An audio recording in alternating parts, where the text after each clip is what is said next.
A product feed only ever tells an agent what you sell. It doesn't say whether you can actually deliver it in the next hour or the next month. And that second thing, the availability record, increasingly lives somewhere other than with the merchant. And again, this isn't a one off pattern. It's showing up in a live integration, a reported incident, and a sample of 14 real businesses I checked myself. So let's walk through all three. On August 10th, Yelp plugged its own reservation and waitlist system straight into ChatGPT. Its announcement named Apple Maps, Alexa, Bing, DuckDuckGo, and Yahoo running on that same backend.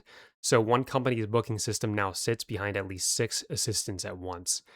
A day before that, a reported incident, and I want to be clear this is reported, not independently confirmed by either outlet covering it, described an agent that may have exploited a flaw in a gym's booking software to bump its own user up a waitlist. Put those two together, and you get the read side and the right side of the same problem a few days apart.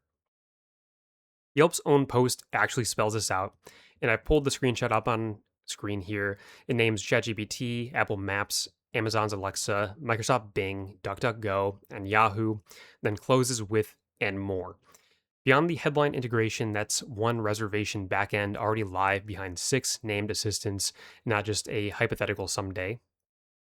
For this check, I picked Booksy's hair salon category in New York City, which also lists a nail salon and a laser hair removal spa. And I took the first 14 businesses in the organic list. What I found was that 0 of 14 published their own real time availability record. I expected maybe two or three, but there's zero. Among the 8 with no independent website at all, most had just a Booksy profile and maybe an Instagram page. Of the remaining 6 that did have a website, 5 published nothing live. The sixth one, a med spa called Laser and Me, is kind of the case I keep pointing to. It published its own hours as real structured data, then linked out to Booksy for the actual booking.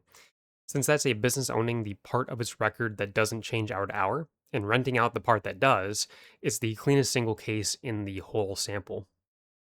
So basically, I assumed the vocabulary would be the blocker here, and I was wrong. Schema.org already has real vocabulary for this, a whole enumerated list of availability states plus a dedicated action type for reserving something. Despite that vocabulary existing, Google's own documentation is the real gate. Availability sits under recommended properties, not required ones, and Google's reservations program says a partner needs a direct contractual relationship with the merchant before anything shows up. Following that same logic beyond restaurants and salons, a pickup slot, a backorder date, a variant stock count, and an appointment tied to a product sale all split the same way. Your catalog entry says what you sell, and a separate system says whether it's real right now. The payment side of agentic commerce sits on top of this unsolved availability problem too, whichever protocol ends up winning, whether that's X402, ACP, UCP, or AP2.